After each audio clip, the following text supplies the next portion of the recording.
Jumpa kembali di Sharing Firman. Tema Sharing Firman hari ini adalah mengatasi konflik rumah tangga. Saudara, konflik sudah menjadi suatu pengalaman bagi setiap keluarga. Namun topik kali ini kita angkat bagi setiap pasangan Kristen untuk lebih dapat memahami atau mengatasi konflik itu sendiri. Baik penyebabnya apa dan bagaimana cara penanggulangannya. Ketika menghadapi masalah yang berat, respons masing-masing orang berbeda-beda.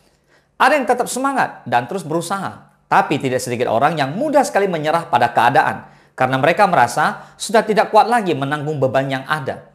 Sesungguhnya, jika kita mau berusaha dan meminta pertolongan kepada Yang Maha Kuasa, yaitu Tuhan kita Yesus Kristus, sesulit apapun keadaan, seberat apapun masalahnya, pasti ada jalan keluar yang terbaik. Banyak rumah tangga menjadi hancur dan berujung pada perceraian karena masing-masing pasangan merasa tidak sanggup mengatasi konflik yang terjadi.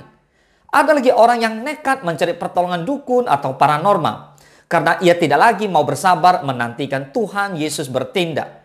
Anak-anak muda menjerumuskan diri dalam pergaulan bebas dan narkoba karena alasan stres dan sebagainya. Tidak kuat menanggung beban masalah dan sebagainya.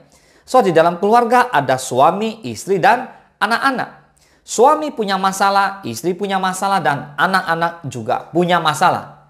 Saudara, hampir kebanyakan konflik mempunyai satu tema yang serupa, yaitu bahwa kita merasa pasangan kita tidak lagi seperti yang kita harapkan, atau dengan kata lain, kalau saya gunakan satu kalimat, kita berkata, engkau tidak hidup seperti yang aku harapkan.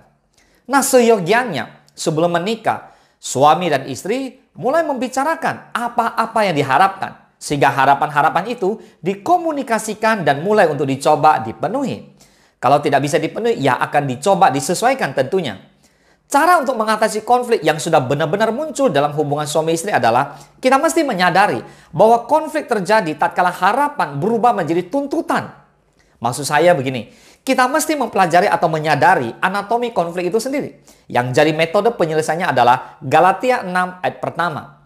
Saudara-saudara, kalaupun seorang kedapatan melakukan pelanggaran, maka kamu yang rohani harus memimpin orang itu ke jalan yang benar dalam roh yang lemah lembut. Sambil menjaga dirimu sendiri supaya kamu juga jangan kena pencobaan. Maksud saya adalah pasangan kita atau anak kita bisa saja jatuh. Bisa saja gagal memenuhi tuntutan kita. Nah, apa yang perlu kita lakukan sewaktu kita menemukan pasangan atau anak kita bisa jatuh? Yang pertama, Tuhan meminta kita harus memimpin orang itu ke jalan yang benar. Istilah medisnya adalah merestorasi atau memulihkan atau mengembalikan ke keadaan semula. Tuhan meminta kita untuk meluruskan orang yang gagal hidupnya dengan harapan yang kita minta darinya. Tuhan memberikan syaratnya, siapa yang boleh memimpin orang ke jalan yang benar. Tuhan berkata orang yang rohani. Yang kedua, Tuhan memberikan syaratnya, siapa yang boleh memimpin orang ke jalan yang benar. Tuhan berkata orang yang rohani.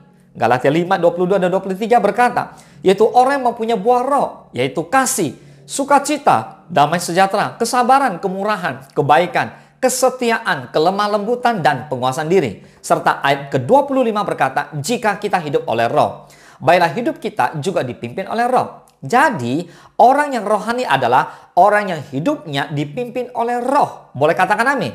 Nah, inti dari semua ini adalah jangan mudah menyerah pada keadaan.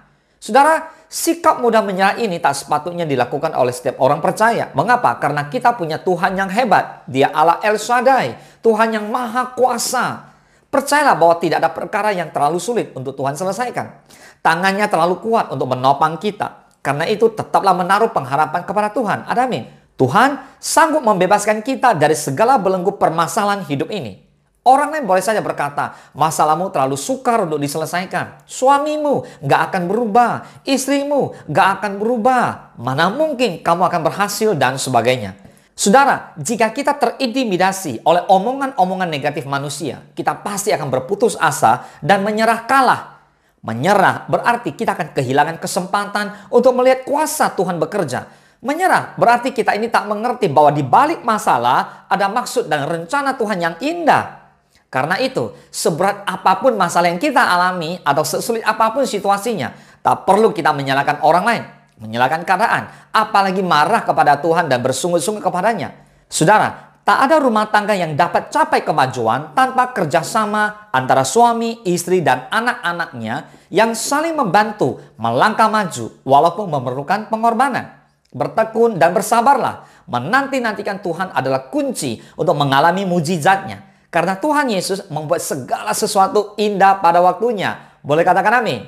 Tuhan Yesus memberkati. Engkau sediakan hidangan di hadapan lawanku. Engkau mengurapi kepalaku dengan minyak baru kebajikan.